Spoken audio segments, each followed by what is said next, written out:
सात समंदर पार लाखों मील दूर दो प्रेमियों की एक प्रेम कहानी है चलते चलते।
हाय गीता,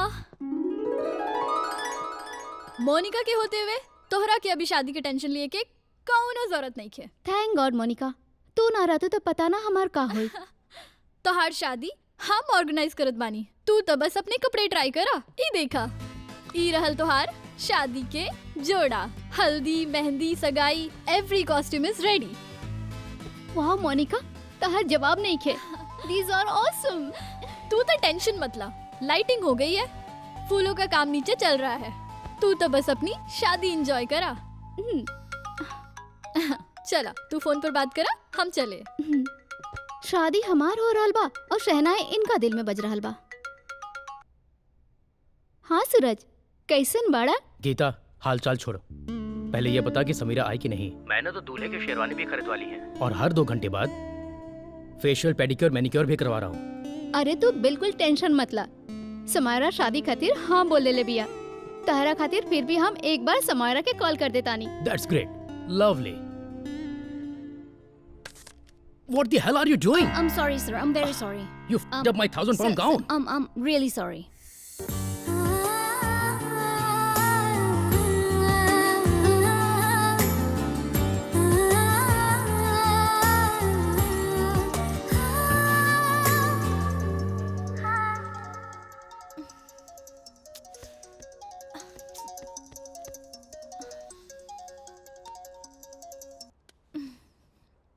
हेलो। हेलो समायरा, कहाँ रह गइलू? तू अभी तक निकलनू ना? I am so sorry Geeta, बस हम निकल रहल बानी। अच्छा ये बतावा आंटी आवत रही की ना? ना ना मॉम ना, हम अकेले आ रहल बानी। चलो हम शादी में मिलतानी तोहरा से। ठीक बा, जल्दी। हाँ बाय। मॉम के चक्कर में हम भी भूलक्कड़ होत जा रहल बानी।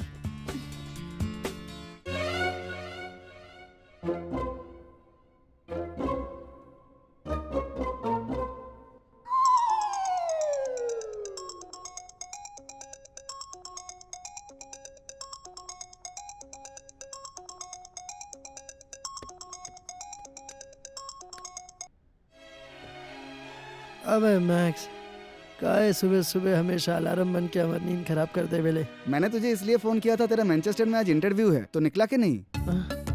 अब शिट मैन, अब तोहरों के भी तो केहू के शादी में मैनचेस्टर जाए के रहे ना। एक काम करना, तू भी साथे में चल। अरे पहली बात, हमारी दोस्त की शादी कल है, और दूसरी बात मेरी इम्पोर्टेंट सरजी यहाँ पे है, और तू है ना जल्दी निकल। हेलो हेलो, लगता है निकल गया।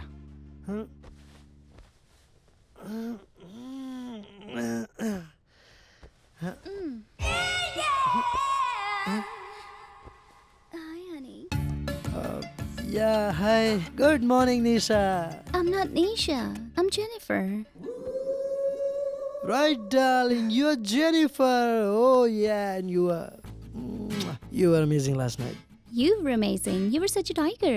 Oh, yeah. Hi, हमर शेरनी, का बात बा? लेकिन बात ऐसा बना कि अब बहुत लेट हो गया बा, हमके ना भागे के है एक जगह। Okay, but we should see each other soon, okay? For sure. Yeah.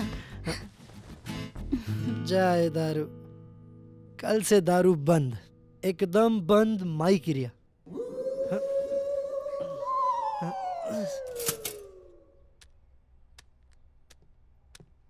Good morning mom. Wow mom, आज वाइन की जगह bread and T, not bad. After breakfast, darling. Okay mom, I am living for the Manchester. Oh, okay, Sangeeta. हमार friend आरती को हमारी तरफ से sorry बोल देना. ओह गॉड मॉम, तुम्हारी नाम भूले की बीमारी कब जाई? Okay. Sorry, सारिका. मॉम, हमारा नाम समायरा है, not Sarika. Okay, Samaira. Enjoy Okay. Manchester. Okay, bye, see you. Take Bye, care. darling. Bye Bye. Mom.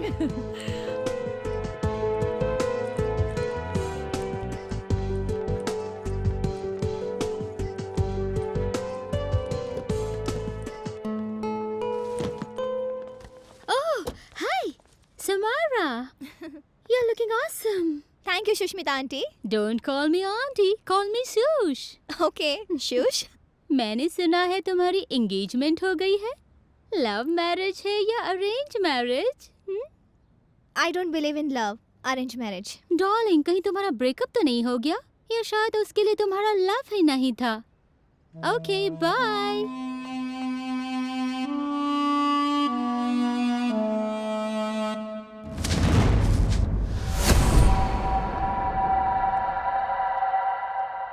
Bye, Suhani. Take care. Bye mom.